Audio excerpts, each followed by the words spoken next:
ഷാഫി റഹ്മത്തുള്ളാഹിയുടെ പേരിൽ കളവ് പറയുന്ന ഷാഫി മദ്ഹബുകാരെ നിങ്ങൾ കണ്ടിട്ടുണ്ടോ? ഇല്ലെങ്കിൽ നമുക്കൊന്ന് കാണാം.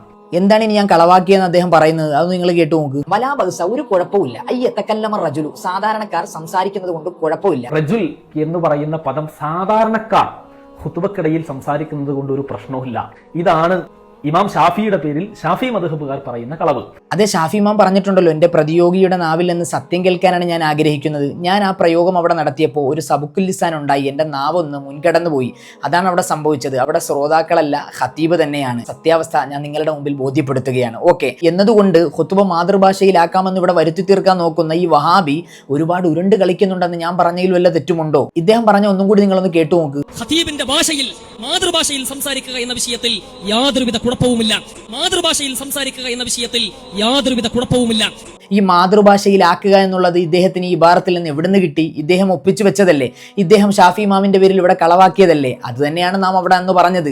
ഇനി നിങ്ങൾ ചിന്തിച്ചു നോക്കി, ഇദ്ദേഹം വളരെ ആവേശത്തോടു കൂടി എന്നെ വെല്ലുവിളിച്ചുകൊണ്ട് വരുന്നുണ്ട്. ആ വാചകവും കൂടി ഒന്ന് കേട്ടു നോക്കാം. അദ്ദേഹം പിന്നീട് അതിനെ സമർത്ഥിക്കാൻ ശ്രമിക്കുന്നത് അത്യാവശ്യമുള്ള കാര്യങ്ങൾ പറയാമെന്ന രൂപത്തിലാണ്. അവർക്ക് അത്യാവശ്യമായ ആരോഗ്യപരമായ ഒരു പ്രശ്നം അടുത്തുള്ള ഒരാൾക്ക് ഉണ്ടായിക്കഴിഞ്ഞാൽ അതിനുവേണ്ടി ഇടപെടാനും സംസാരിക്കാനും ഖുതുബയുടെ ഇടയിൽ അനുവാദമുണ്ടെന്ന് ഷാഫി ഇമാമ പറയുന്നുണ്ട്.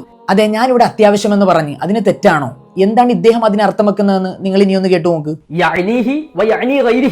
അത്യാവശ്യമുള്ളത് എന്നല്ല, ആവശ്യമുള്ളതും മറ്റുള്ള കാര്യങ്ങളും.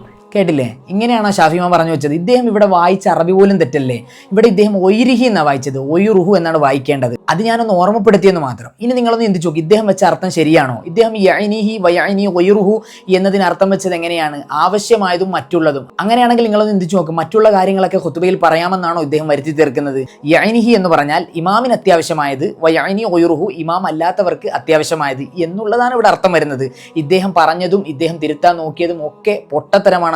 ഞാൻ വീണ്ടും ഇവിടെ ഓർമ്മപ്പെടുത്തുകയാണ്. ഇവിടെ കാമൂസിൽ എന്താണ് പറയുന്നത്? ഇവിടെ കാണാമല്ലോ, അഹമ്മഹു. അഹമ്മഹു എന്ന് പറഞ്ഞാൽ മുഖ്യമായത്, അത്യാവശ്യമായതെന്നാണ്. അതുപോലെ അവിടെ നോക്കി, ഇഹ്തമ്മ എന്ന് കാണാൻ കഴിയും. ഇഹ്തമ്മ എന്ന് പറഞ്ഞാൽ എന്താണ്? മുഖ്യമായത്, അത്യാവശ്യമായത്. അല്ലെങ്കിൽ ഇവിടെ യഹ്താജു എന്ന് പറഞ്ഞാൽ പോരെ? ആവശ്യമായ കാര്യമാണെങ്കിൽ. അത്യാവശ്യമായ കാര്യങ്ങളെന്ന് ഞാൻ പറഞ്ഞതിന്റെ ഉദാഹരണ സഹിതം അവിടെ ശറയിൽ വ്യക്തമാക്കുന്നുണ്ട്. ഇതൊന്നും താങ്കൾ കാണുന്നില്ലേ? ഇവിടെ നിങ്ങൾ നോക്ക്, തേള് പോലത്തെ ഒന്ന് പള്ളിയിലേക്ക് ഖുതുബയുടെ ഇടയിൽ കയറി വന്നാൽ ഖത്തീബ് കണ്ടാൽ അതൊന്ന് ഉണർത്തി കൊടുക്കാം, അതാണ് അത്യാവശ്യമായ കാര്യം എന്നവിടെ വ്യക്തമാക്കുന്നുണ്ടല്ലോ. ഇതൊന്നും കാണാതെയാണ് നിങ്ങൾ ഇങ്ങനെ സോഷ്യൽ മീഡിയയിൽ വന്ന് കിടന്ന് വീമ്പ് വളക്കുന്നത്? എന്താണ് വഹാബിക്കുട്ട നിങ്ങൾ ഇങ്ങനെ ആയി പോയത്? തീരുന്നില്ലല്ലോ. എന്നിട്ട് അതിന്റെ ബാക്കി ഭാഗത്ത് നിങ്ങൾ നോക്ക്, ലാ യഅനിഹി എന്ന് വ്യക്തമാക്കുന്നില്ലേ? ഇനി അത്യാവശ്യമായ കാര്യം അല്ല എങ്കിൽ അങ്ങനെ ഒരു സംസാരം ഖുതുബയുടെ ഇടയിൽ ഞാൻ ഇഷ്ടപ്പെടുന്നില്ലെന്നും ഷാഫി ഇമാം വ്യക്തമാക്കുന്നുണ്ടല്ലോ. അതുകൊണ്ട് ഇതിന്റെയൊക്കെ ഒരു തെളിവും ഇതിന്റെയൊക്കെ വസ്തുതയും നിങ്ങളുടെ ഭാഗത്ത് നിന്ന് ഞാനിവിടെ പ്രതീക്ഷിക്കുന്നു. ഇനിയും ഒരുപാട് വെല്ലുവിളികൾ ഇദ്ദേഹം നടത്തുന്നുണ്ട്. അതിന്റെയൊക്കെ ബാക്കി ഭാഗം ഞാൻ അടുത്ത വീഡിയോയിലൂടെ നിങ്ങളോട് സംസാരിക്കുന്നതാണ്. ഇൻഷാ അല്ലാഹ് വീണ്ടും കാണാം.